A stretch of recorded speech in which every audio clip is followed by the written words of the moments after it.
Hi, my name is Kadeem, and this is the introduction to 2 mic stereo recordings.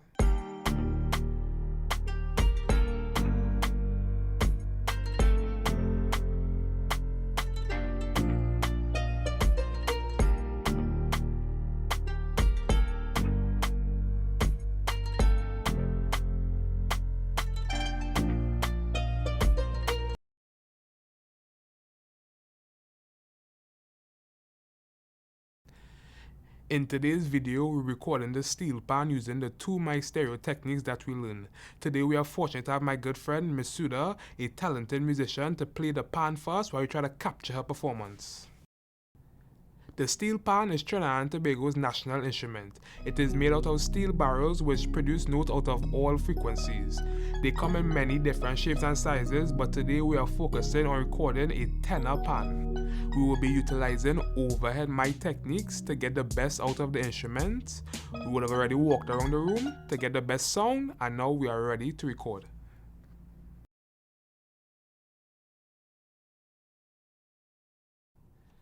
Today, we have the microphones connected using XLR cables to the patch B, which provides easy access to the SSL preamps we have available on the mixing board. These convert the signal from microphone to line level. The line level signal is then sent to our audio interface, which converts it to a digital data that can be read by our digital audio workstation.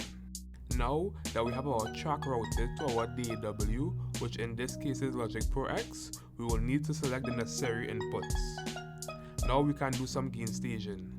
As she plays, we will set the input level on the SSL preamp or the channel faders. You will always want to stay in the green. For beginners, you may not have all this fancy gear, only a computer and a basic interface, but that is okay. Once your interface has enough inputs that will need to be utilized to do the techniques.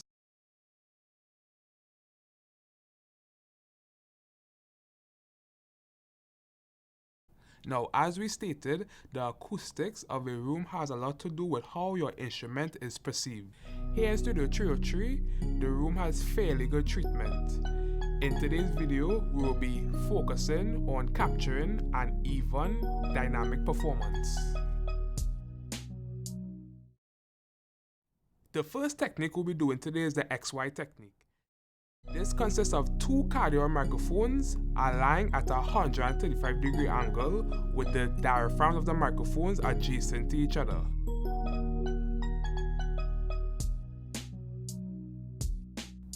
For the steel pan, we will use an overhead position pointing towards the center.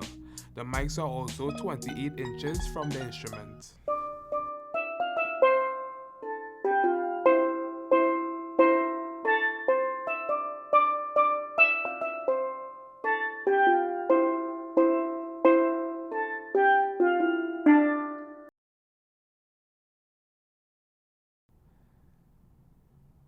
Number 2, we have the stereosonic/bloomline pair.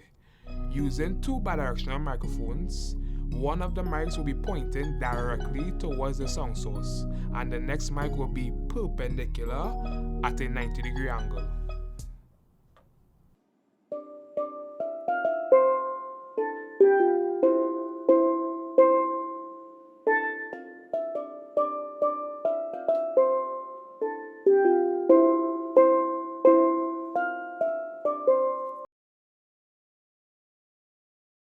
Number 4, we have the ORTF. This technique consists of 2 cardiac microphones. But first, we need to align the bases of the microphone to form a V.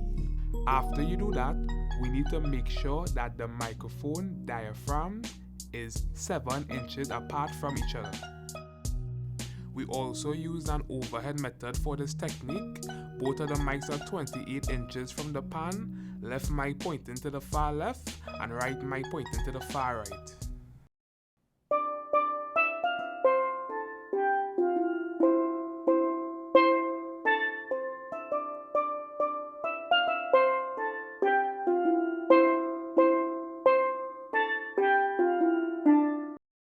Number 5, we have the NOS technique using 2 cardiac microphones. It is similar to the ORTF, but instead of 7 inches apart, for this technique, the diaphragm of the microphones need to be at least 12 inches apart. Again, we used an overhead method. The microphones are 17 inches from the pan.